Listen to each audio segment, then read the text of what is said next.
to the KublaCon auction. And as you can see, we have our work cut out for us this year. We have twice as many lots as we had last year. Wow. And that means, thank you, that this is going to go approximately twice as long. 24 hours! Yeah. 24 hours. 24 So hours. what you read in the program about us being done at 3 o'clock ain't gonna happen. I conservatively estimate that this auction will go until around 8 this evening before we start cashing out the bidders. From the gamers, we have Leros, the Island Fortress, Island Prize, okay. This is hot. Okay. This has got a pretty healthy reserve on it. It's been out of print for a while, as I recall, and I don't think it's on anywhere on their preprint list. So, let's start Leros at $10 and see where it goes. Let's start this at $10. 4 battles of Army Group South, punched and played and bagged and in extremely nice shape. We'll give you 10. I got 10 in the back. 11, 12, 13, 14, 15, 16, 17, 18, 18 in the back, 18 in the back.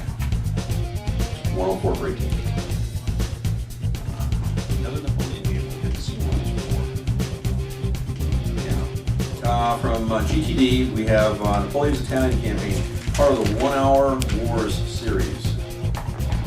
Napoleon's Italian Campaign. Right on the side. If you can't play this game in 1 hour, you can write these people and well, they'll ignore you. They're not business anymore. But all in all, it's an interesting little game. Starting at $2 for Napoleon's Italian Campaign. I got my 2, 3, 4, 5, 6, you know you're out, 7, 8, 9, 9, 10, 11, 12, 13, 14, 15, 15 in the center, 15 in the center. Yahtzee!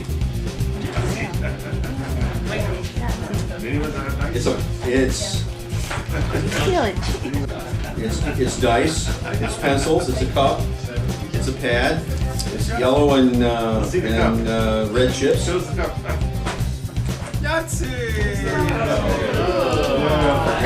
But there's no interior liner, so it's all around the box. What's the copyright?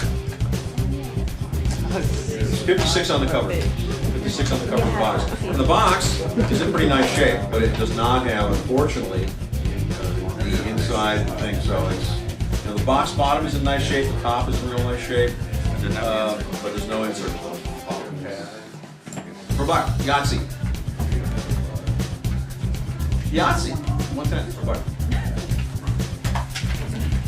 City Book 1, Butcher, Baker, Candlestick Maker. This is Flying Buffalo. This is what? Is this the Tunnels and Trolls? No, it's generic. Oh, it's generic. Oh, you're right. 25 city-based establishments. So it's like the source book for any role-playing system.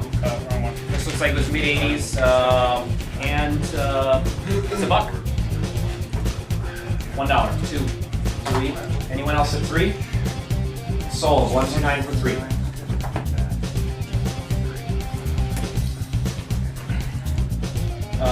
Let's see, core rulebook and to-go campaign source book for unknown armies. Looks kind of like a cyberpunkish, modern kind of sort of thing. Second edition, Atlas Games. They have pretty good production quality, I believe. So $1. 2, 3, 4, 5, 6, 7, 8, 9, 10, 11. Anyone else at 11? Anyone else at 11? Sold. 130 for 11. 55.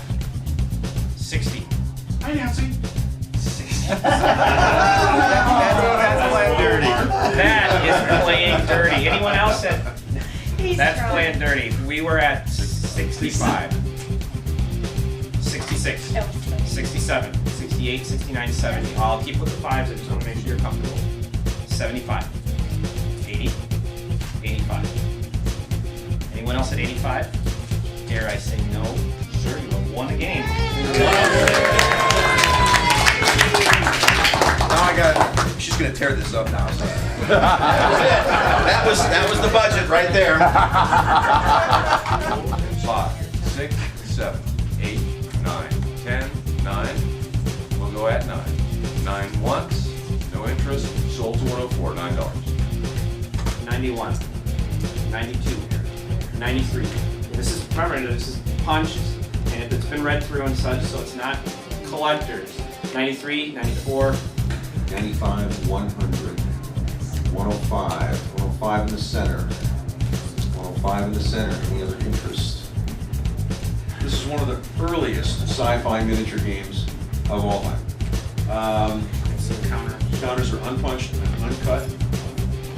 designed to use with their science fiction or Right. miniature system. Right. Why don't you buy their miniature? Exactly. So Final Frontier from Ralph Arthur. Nice miniature set. I very rarely see them and usually not complete. Has no reserve and a $5 minimum. Absolutely awesome. 105.